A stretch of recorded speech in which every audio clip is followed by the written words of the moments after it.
Good morning. My name is Selina Brook Leasure, and this morning I will be sharing with you the fairy tale The Frog Prince. Now, there are many versions of this story out there, but probably the most well-known is the version by the Brothers Grimm, which coincidentally is the one that is the most similar to the version that I'll be sharing with you today. I hope you enjoy it, and thank you so much for listening. There once was a princess who lived in a magnificent castle.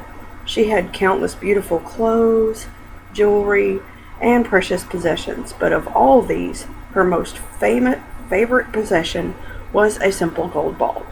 One day she was outside playing with her ball, and she threw it high, high, high up in the air, and it fell down, down, down, splash, into a pond that was so deep she could not see the bottom.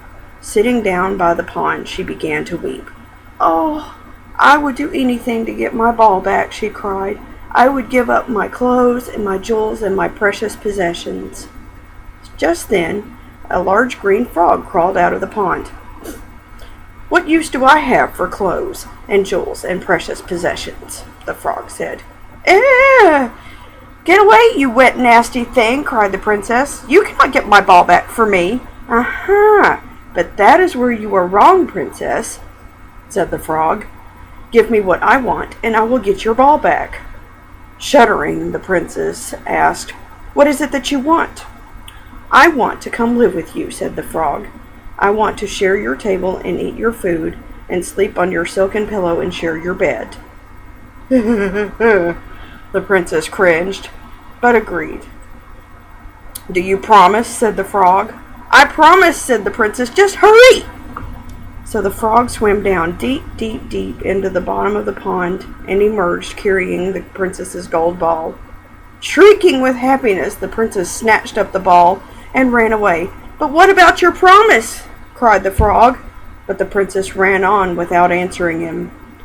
That night the princess was sitting at her table eating with the king and queen, when suddenly all three of them heard the sound of someone approaching and a tap at the door. They all three heard the words, "Proud princess, bar not the door. Remember your promise, I ask no more." The princess answered the door and saw the frog sitting on the ground. With a shudder, she slammed the door in his face and ran back to her table. But not a moment more, the three again heard the words, "Proud princess, bar not the door. Remember your promise, I ask no more." Again the princess answered the door and saw the frog sitting there gazing up at her. But again she slammed the door in his face and ran back to the table.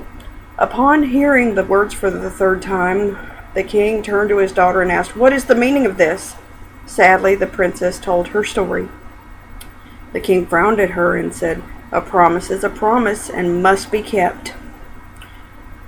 Sighing, heart sinking, the princess went to the door and opened it, letting the frog inside. The frog followed her over to the table and looked up at her and said, "Princess, place me on a stool beside you so that I may share your table." The princess did as she asked, but the frog asked her, "Push your plate closer to me so that I may share your plate." The princess did as she was told, but did not touch anything else. Afterwards, the frog said, "I am tired. Take me to your room." Cringing, the princess took the frog and went upstairs to her room, placing him in a corner as far away as she could. But the frog replied, "A frog should sleep as a princess does. Place me on your silken pillow so that I may share your bed." The princess did as she was told, but then lay down, turned over, and cried herself to sleep. You can imagine her surprise when the next morning she awoke to find a handsome prince standing beside her bed.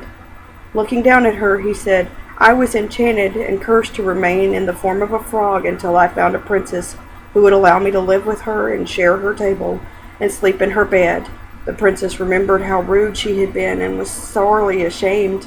But not long after that, her frog prince and she journeyed back to his land where they were soon to be married and lived happily ever after.